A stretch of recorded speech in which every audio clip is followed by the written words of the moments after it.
بھی ہے، ہمدم بھی ہے غمخوار ہمارے، استاد یہ قوموں کے ہیں مہمان ہمارے۔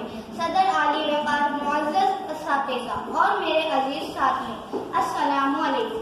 اساتذہ اکرام کی خدمت میں یعنی گلزار تمام طلباء کی جانب سے تہہ دل سے ٹیچرز ڈے کی مبارکباد پیش کرتی ہوں۔ آپ سب جانتے ہیں کہ آج ہمارے اسکول میں 5 ستمبر کی تقریب منائی جا رہی ہے۔ 5 ستمبر کو جو یوم اساتذہ منایا جاتا ہے، اس کی شروعات کچھ اس طرح ہوئی تھی۔ آزاد ہندوستان کے پہلے نائب صدر جمہوریہ ڈاکٹر سرویپلی رادھا کرشنن جب 1962 میں ہندوستان کے صدر جمہوریہ منتخب ہوئے، تب کچھ شاگردوں نے ڈاکٹر سرویپلی رادھا کرشنن سے درخواست کی کہ وہ آپ کے پیدائش کو ٹیچرز ڈے کے طور پر منانا چاہتے ہیں۔ تب ڈاکٹر سرویپلی رادھا کرشنن نے کہا کہ مجھے اس بات پر فخر اور خوشی ہے کہ آپ میری پیدائش کو یوم اساتذہ کے طور پر منائیں گے۔ تب سے ہر اسکول و کالج میں 5 ستمبر کو یوم اساتذہ منایا جاتا ہے۔ سامعین اکرام، اساتذہ کو قوم کا معمار کہا گیا ہے۔ قوم کی تعمیر اساتذہ کے ہاتھوں ہی ہوئی تھی۔ بچے جو ڈول اور خطر کی طرح ہوتے ہیں، انہیں تراش کر اس میں چمک پیدا کرنے اور انہیں جالب نظر اور قیمتی ہیرا بنانے کا کام اساتذہ ہی کے ذریعے ہوا تھا۔ حضرت سامعین و سامعات، جس طرح ایک کمار مٹی کے ڈھیر سے ایک خوبصورت برتن اور مورتیاں تشکیل دیتا ہے، جس طرح ایک ماہر اینٹ اور پتھر کی مدد سے ایک خوشنما محل تعمیر کرتا ہے، جس طرح ایک پرندہ اپنے ننھے منھے بچوں کو نیلگوں و فضاؤں میں اڑنا سکھاتا ہے، اسی طرح ایک اساتذہ بڑی ہمدردی سے قوم کو سنوارتا ہے۔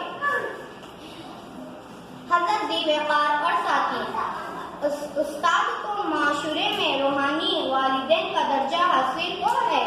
اسلام میں استاد کا رتبہ والدین کے رتبے کے برابر قرار دیا گیا ہے، کیونکہ دنیا میں والدین کے بعد اگر کسی پر بچے کی تربیت کی ذمہ داری عائد ہوتی ہے تو وہ معلم ہے، کیونکہ استاد ہی ہے جو ہمیں دنیا میں جینا اور رہنا سہنا سکھاتے ہیں۔ گمنامی کے اندھیروں میں تھا، ایک پہچان بنا دیا، دنیا کے غم سے مجھے انہوں نے انجان بنا دیا۔ ان کی ایسی مہربانی ہوئی کہ استاد جی نے مجھے ایک اچھا انسان بنا دیا۔ عزیز ساتھیوں، اسلام میں استاد کا مقام، رسول کریم صلی اللہ علیہ وسلم نے فرمایا، مجھے اس جہاں میں معلم بنا کر بھیجا گیا۔ حضرت علی رضی اللہ تعالیٰ عنہ نے فرمایا، جس نے مجھے ایک حکم بھی بتایا، میں اس کا غلام ہوں، وہ چاہے مجھے بیچے یا آزاد کرے یا غلام بنائے رکھے۔ استاد کا کام واقعی نہایت قدر کرنے کے قابل ہے۔ عزیز ساتھیوں، استاد کی عزت کرو، یہ وہ ہستی ہے جو ہمیں اندھیروں سے نکال کر روشنی کی راہ دکھاتی ہے۔ دنیا میں انہی لوگوں کی عزت ہوتی ہے جنہوں نے اپنے استاد کا احترام کیا۔ آخر میں چند اشعاری کلمات کے ساتھ اپنی بات کو ختم کرنے کی اجازت لیتی ہوں۔ یہ غم کھاتا چلا جاتا ہے مجھ کو، یہ غم کھاتا چلا جاتا ہے مجھ کو، مجھے اس خوف سے فرصت نہیں ہے، کہیں برکت نہ اٹھ جائے وہاں سے جہاں استاد کی عزت نہیں